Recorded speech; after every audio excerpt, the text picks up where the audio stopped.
Hello my dear students.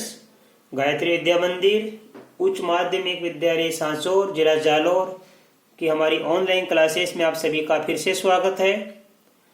प्रिय विद्यार्थियों, आज हम कक्षा 9 की विषय गणित प्रश्न 2-4 का सवाल नंबर 4 से हल करना सीखेंगे। देखो, इसमें भी लिखा है गुणनखंड ज्ञात कीजिए। गुणनखंड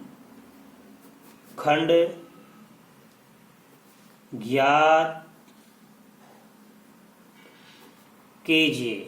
देखो बच्चों, इसका पहला सवाल, इसमें लिखा 12x² माइनस का 7x प्लस का 1, राइट। अब देखो कैसे करेंगे हम। यहां पे लिखा 12x² माइनस का 7x प्लस का 1। हम क्या करेंगे, बीच वाला जो हमारा x का गुणांक है ना, ये x जो x के पदों की संख्या, ये इसके हम दो संख्या करेंगे।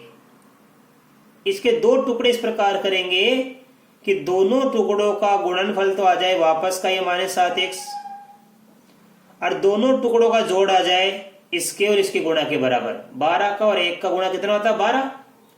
तो इसके दो टुकड़े ऐसे करेंगे, दोनों को गुणा करने पर आ जाए 12 और दोनों को जोड़ने में आ जाए 7x। तो ये कैसे लिखेंगे? समझना, कक्षा 8 मैंने आपको सिखाया था। पहले लिखो 12x² जो संख्या पहली है वो लिख देना, माइनस, अब इसकी जगह खाली कोष्ठक बना दो आप, ये x जो भी ये बाहर लिख देना, 7 की जगह खाली कोष्ठक बना देना, प्लस का 1। अब हमें बच्चों देखो यहाँ पे क्या है कि इसके दो टुकड़े करने, इस प्रकार से करने, अंतिम चिन्ह इसका प्लस का, ये अंतिम चिन्ह प्लस का है तो गुणा करने में कितना आ जाए यहाँ पे 7। यदि ये माइनस का होता तो घटाने पर आता 7। ये माइनस है तो घटाने पर 7, और ये प्लस है तो जोड़ने पर 7 आना चाहिए। अर्थात मैं आपको रफ कार्य करके सिखा रहा हूं कि गुणा करने पर कितना आ जाए 7, और ये प्लस का चिन्ह है सॉरी, गुणा करने पर इसके गुणा के बराबर जाए, ये क्या प्लस करने पर आना चाहिए। जोड़ने पर 7 आ जाए और गुणा करने पर 12, इसका और इसका गुणा 12 और 1 का गुणा कितना था? 12। तो दो संख्या ऐसी देखिए जिनको गुणा करने पर 12 आ जाए और जोड़ने में कितना आ जाए? 7 आ जाए। तो दो कैसे हल करेंगे, ध्यान से समझना। ये गुणा वाली संख्या 12 है, 12 के लिखेंगे सर्व संभव गुणनखंड। मतलब 12 में किस किस का भाग देता है? 1 का, 2 का, 3 का, 4 का, 6 का और 12 का। ये सभी क्या है? सर्व संभव गुणनखंड है 12 के, यानी 12 में इन्हीं संख्या का भाग जाता है। अब हम क्या करेंगे, दो संख्या ऐसी प्राप्त करेंगे कि जिनको गुणा करने 12 आ जाए। तो 1 का गुणा तो होगा 12 से, 12 एकम 12 आ गया। 2 का गुणा होगा 6 से, 6 दूनी 12 हो गया। 3 का गुणा 4 से होगा, 4 3 12 हो गया।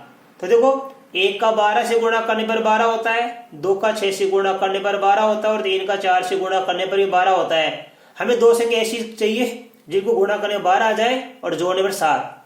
तो 12 को 1 जोड़ेंगे तो हो गया 13, हमें लाना है 7। 6 को और 2 को जोड़ेंगे तो होता है 8, हमें लाना है 7। 4 को और 3 को हम जोड़ेंगे तो होता है 7। तो इन दोनों को जोड़ने पर 7 होता है और इन दोनों को गुणा करने पर 12 आता है। तो यहाँ पे 7 के हमें दो टुकड़े प्राप्त हो गए, 4 + 3। ये 4 और 3 दोनों को जोड़ने में कितना बन जाएगा? 7। तो 7 की जगह लिखना 4 + 3, राइट। अब देखो बच्चों, हम कोष्ठक खोलेंगे, इन दोनों का गुणा हो जाएगा x से, ये हो जाएगा 4x, ये हो जाएगा 3x। तो देखो 12x², ये -4x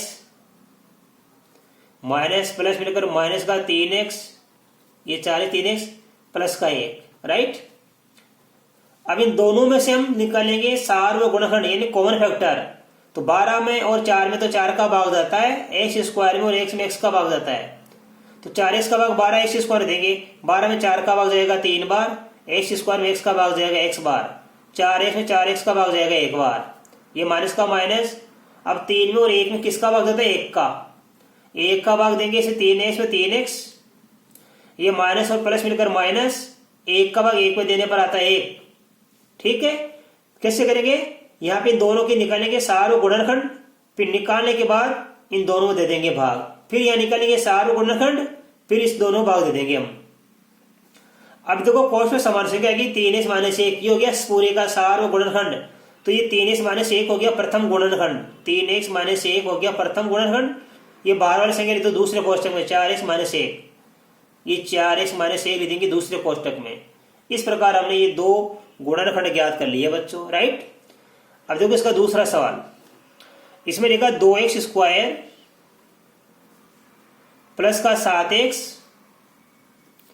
प्लस का 3, राइट। देखो कैसे करेंगे, ये 2x स्क्वायर प्लस का प्लस 7 की जगह खाली कोष्टक, ये x का x प्लस का 3। अब देखो बच्चों 2 को और 3 को गुणा करने 6 होता है, तो गुणा करने पर आना चाहिए 6 और अंतिम चीज प्लस का है तो जोड़ने पर आना चाहिए 7। देखो यहां भी जोड़ने पर 7 आना चाहिए था और यहां भी जोड़ने पर 7, तो यहाँ पे क्या है 4 और 3, क्योंकि गुणा करने में क्या लाना था 12, तो हमें दो संख्या इसकी ऐसे टुकड़े करने थे कि जिनको जोड़ने में 7 आ जाए और गुणा करने में 12, तो 4 3 12 हो गया, 4 3 7 हो गया। लेकिन यहाँ पे क्या हो गया कि यहाँ पे जोड़ने पर 7 आना चाहिए, वो का वही, लेकिन गुणा इसके और इसके गुणा के बराबर आना चाहिए, 2 3 6। तो देखो क्या आएगा हमारे पास, देखो अच्छे से सीखना आप। अब हमें गुणा लाना है 6, तो दो संख्या ऐसे बताइए कि जिनको गुणा करने पर 6 आ जाए और जोड़ने पर 7 हो जाए। देखो इस गुणा वाले संख्या 6 में किस किस का भाग जाता है, 1 का, 2 का, 3 का और 6 का। तो देखो 1 और 6 को गुणा करने पर 6 आता है, 2 और 3 को गुणा करने पर भी 6 आता है, जोड़ने पर 7 चाहिए, 6 में 1 जोड़ने पर 7 आता है। तो टुकड़ा क्या आ गया 6 प्लस 1, 6 प्लस 1। अभी हो गया 6x, ये हो गया 1x, तो लिखेंगे 2x स्क्वायर प्लस का 6x प्लस का 1x प्लस का 3। 1x में 1 लिखो तो लिखो, वरना x भी लिख सकते हो आप, x का मान 1x होता है। अब देखो हम निकालेंगे कॉमन, इन दोनों में कॉमन फैक्टर क्या आएगा, 2 में 6 में तो 2 का भाग जाता है, x स्क्वायर में और x में x का भाग जाता है, तो कॉमन फैक्टर क्या प्राप्त हो गया 2x, 2x का भाग 2x स्क्वायर देंगे, 2 से 2 कट जाएगा, x स्क्वायर में x का भाग देने पर x आता है। अब देखो 6 में 2 का भाग जाता है 3 बार, x से x कट जाएगा, 1 में और 3 में 1 का भाग जाता है, 1 का भाग देंगे 1x में तो x, 1 का भाग 3 में देंगे तो 3। तो देखो x प्लस 3 आ गया गुणनखंड। दूसरा क्या 2x प्लस 1, ये आगे इसके दो गुणनखंड प्राप्त हो गए बच्चों हमको, ठीक है। इससे देखो इसका थर्ड नंबर। अब थर्ड नंबर देखो इसमें लिखा हमारे पास में 6x स्क्वायर प्लस का 5x और माइनस का 6, राइट। जो कैसे करेंगे 6x स्क्वायर प्लस खाली कोष्टक ये x माइनस का 6। अब चिन्ह किसका आ गया माइनस का, तो घटाने पर 5 आ जाए और गुणा करने पर 6 और 6 का गुणा 36 होता है। तो देखो हमारे पास गुणा करने पर आना चाहिए कितना 36 और घटाने पर आ जाए 5, ये शर्त लागू होनी चाहिए। अब 36 में किस किस का भाग जाता है, 1 का, 2 का, 3 का, 4 का, 6 का, 9 का, 12 का, 18 का, इसके बाद 36 का। अब 36 गुणा करने पर 36 आना चाहिए, तो देखो ऐसे एक इधर से एक इधर से लेना आप, ऐसे, फिर एक इधर से एक इधर से, फिर एक इधर से एक इधर से, फिर एक इधर से एक इधर से, और 6 और 6 हो जाएगा, ठीक है। तो देखो 36 एकम 36, 18 दूना 36, 12 तीय 36, 9 चौक 36 और 6 को 6 से गुणा करने 36, तो गुणा 36 आ गया। घटाने पर क्या लाना चाहिए 5, तो देखो बच्चों हमारे पास 36 से 1 घटाने पर 35, हमें लाना है 5, 18 से 2 घटाने पर 16 लाना है 5, और 12 से 3 घटाने पर आता है कितना 9, ये भी नहीं है यार। 9 में से 4 घटाएंगे, 9 में से 4 घटाने पर 5 आता है और 9 को 4 से गुणा करें 36 आता है, तो यहाँ लिखेंगे 9 माइनस 4, 9 में से 4 गया कितना गया 5। अब देखो कोष्टक खोल देंगे 6x स्क्वायर प्लस ये 9x, ये माइनस का 4x, ये 9x और ये माइनस का 4x, ये माइनस का 6। इन दोनों में निकालेंगे common factor, 6x square 9x में आएगा 3x, 3x का भाग 6x स्क्वायर देंगे, 6 में 3 का भाग 2 बार जाएगा, x स्क्वायर में x का भाग देंगे x, 9x में 3x का भाग देंगे, x से x तो कट जाएगा, 9 में 3 का भाग दिया 3। अब 4 में और 6 में 2 आता है कॉमन फैक्टर, 2 का भाग 4x में देंगे 2x, ये माइनस और ये माइनस मिलकर प्लस बन जाएगा, 6 में 2 का भाग दिया 3। अब देखिए कोष्टक वाली समान संख्या हो गई, तो ये हो गया कॉमन फैक्टर। अब इसको निकालो पहले कोष्टक में, इस 2x प्लस 3 जो 2 बार आ गया कोष्टक को पहले कोष्टक लिख दो आप, दूसरे में इस कोष्टक के बाहर वाली संख्या इस कोष्टक के बाहर वाली संख्या लिख दो आप, 3x ये माइनस का 2, तो ये आ गया हमारे पास में इसका गुणनखंड बच्चों। ठीक है, इसी प्रकार देखो आप इसका एक चौथा सवाल, इसमें लिखा 3x स्क्वायर माइनस का 1x और माइनस के 4, तो देखो कैसे लिखेंगे, 3x स्क्वायर माइनस खाली कोष्टक ये 1x है, या कुछ नहीं मानते हैं तो क्या मानते हैं, इसको 1x मानते हैं, 1x, ये x बाहर माइनस का 4, तो देखो यहाँ पे अंतिम चिन्ह किसका, माइनस का है, ऐसा समझे, किसका चिन्ह है, माइनस का, तो घटाने पर कितना आना चाहिए, 1, घटाने पर 1 आना चाहिए, 3 को 4 को गुणा करने पर 12 आता है, गुणा करने पर 12 आना चाहिए, तो 1 के 2 टुकड़े ऐसे करेंगे कि दोनों को आपस में घटाने पर तो 1 बच जाए, गुणा करने पर 12 आ जाए, और 12 किस किस का भाग होता है, 1 2 3 4 6 12 का, ऐसा समझ में। तो देखो यहाँ पे 2 टुकड़े कौन से होंगे, 4 और 3, 4 को 3 से गुणा करने पर 12 होता है, और 4 में से 3 घटाने में 1 आता है, तो यहाँ लिखना 4 - 3, ये 3x स्क्वायर माइनस का 4x माइनस माइनस प्लस का 3x माइनस का 4, इन दोनों कॉमन निकालेंगे x का भाग 3x स्क्वायर देंगे, 3 का 3, x स्क्वायर में x का भाग दिया तो x, अब 4x में x का भाग देंगे, x से x कट जाएगा तो 4 बच जाएगा, प्लस 3 में 4 में 1 का भाग देंगे, अब 1 का भाग 3x से देंगे 3x, प्लस माइनस में लेकर माइनस, 4 में 1 का भाग देंगे तो 4, ये 3x - 4 आ गया। देखो हमारे पास कॉमन फैक्टर, इस पूरे का कॉमन फैक्टर, इस समान संख्या आएगी दोनों कोष्टक में, तो पहला गुणनखंड 3x - 4 लिख दीजिए, दूसरा ये बाहर वाली संख्या x + 1। इस प्रकार हमको आज ये आगे गुणनखंड हल करना बच्चों, राइट। अब इसके बाद देखो बच्चों हम अगला सवाल हल करना सीखेंगे, क्वेश्चन नंबर 5, ये भी गुणनखंड कीजिए। इसका पहला सवाल देखो, इसमें लिखा है x³ माइनस का 2x स्क्वायर माइनस का 1x प्लस का 2। अब तो दो दो के यहाँ पे कॉमन बना के देखेंगे, जोड़ा बना के देखेंगे, हम पेयर बना के देखेंगे। x³ माइनस का 2x स्क्वायर, इसमें आएगा सार्वभौम गुणनखंड, ये x की घात 2, ये x की घात 3, तो x की घात 2 आ गया कॉमन, x की घात 2 का भाग x का 3 में देंगे तो क्या बचेगा, 1x माइनस 2x स्क्वायर में x स्क्वायर का भाग देंगे तो ये माइनस का 2 बच जाएगा, क्योंकि x स्क्वायर तो बाहर आ गया, माइनस x में और 2 में किसका भाग देगा, 1 का, 1 का भाग से देंगे 1x, माइनस और प्लस मिलकर माइनस, 2 में 1 का भाग देंगे 2। अब देखो बच्चों x - 2 आ गई है कोष्टक में, तो ये लिखेंगे x - 2, कोष्टक के बाहर लिखा है यहां और यहां x स्क्वायर माइनस का 1। अब देखो बच्चों ये x - 2 तो हो गया प्रथम गुणनखंड, अब जो दूसरा x स्क्वायर माइनस 1 था, इसके और आगे गुणनखंड होंगे, क्योंकि हमने आपको सिखाया था एक सर्वसमीका a square minus b square बराबर क्या होती है, a + b a - b, ये तो होती है, राइट। अर्थात a का वर्गमूल a, b का वर्गमूल b, इन दोनों के वर्गमूल को एक बार जोड़ दिया और एक बार घटा दिया। इसी प्रकार इन दोनों के वर्गमूल को एक बार जोड़ देंगे और एक बार घटा देंगे, इसका वर्गमूल x और इसका वर्गमूल 1 होता है, तो एक बार तो दीजिए x + 1, एक बार x - 1, ये इसका आंसर आ गया, राइट। अब इसके बाद बच्चों सीखेंगे इसका सवाल नंबर 2।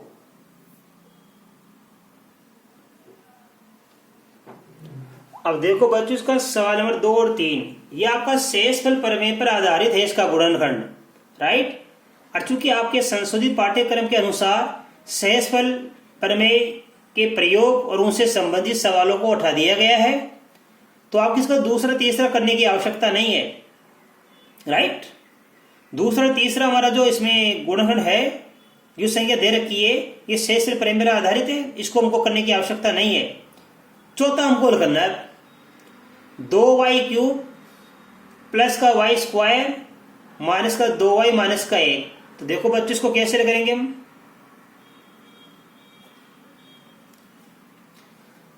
सबसे पहले हम संख्या लिखेंगे 2y³ प्लस का y² माइनस का 2y माइनस का 1, राइट। अब देखो ये 2y³ प्लस का y², इन दोनों का समूह बनाएंगे अपन।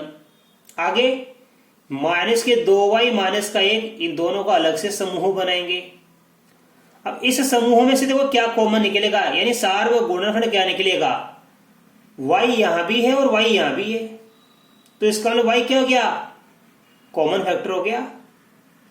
y की यहां 2 घात या 3 घात है, तो ये कम घात वाली क्या कहलाएगी, कॉमन फैक्टर, यानी सार्वभौम गुणनखंड। तो 2y³ प्लस का y² में ये y² हमको क्या प्राप्त हो गया, सार्वभौम गुणनखंड, राइट। अब y² का भाग 2y³ में देंगे हम, ठीक है। तो देखो 2y³ है ये हमारे पास, देखो बच्चों 2y³, इसमें y² का भाग देंगे हम। तो y² से y³ को काटेंगे तो क्या बच जाएगा y, तो ये बच गया 2y, ये बच गया 2y प्लस का प्लस। अब y² का भाग देंगे, ये तो आपको आता है, ये समान संख्या में समान संख्या का भाग एक बार जाता है, तो y² का भाग जाएगा एक बार, माइनस का माइनस। अब 2 में और 1 में क्या आता है, कॉमन फैक्टर 1 आता है, क्योंकि 1 का भाग इसमें भी जाता है, 1 का भाग तो सभी में जाता है, तो यहां कॉमन फैक्टर निकाल दो 1, ये माइनस का माइनस, -1 निकाल दिया। अब देखो 1 का भाग 2y में देंगे तो 2y, ये माइनस और ये माइनस मिलकर बन जाएगा प्लस, फिर 1 का भाग 1 में देने पर आता है 1, तो देखो 2y प्लस 1 यहां भी आ गया कोष्टक में, 2y प्लस 1 यहां भी आ गया कोष्टक में। इसका मतलब इस पूरे में पुनः हमको कॉमन फैक्टर या सार्वभौम गुणनखंड क्या प्राप्त हो गया, 2y प्लस 1। देखो हम कैसे लिखेंगे आगे, ये 2y प्लस 1 दो पहले आप, 2y प्लस का 1, दूसरे कोष्टक लिखेंगे। अब देखो y² माइनस 1, y² माइनस का 1 लिखेंगे हम। अब बच्चों देखो इसको फिर हल करेंगे हम, ये 2y प्लस 1 वैसा का वैसा ही, राइट। इसको आगे हल करेंगे हम।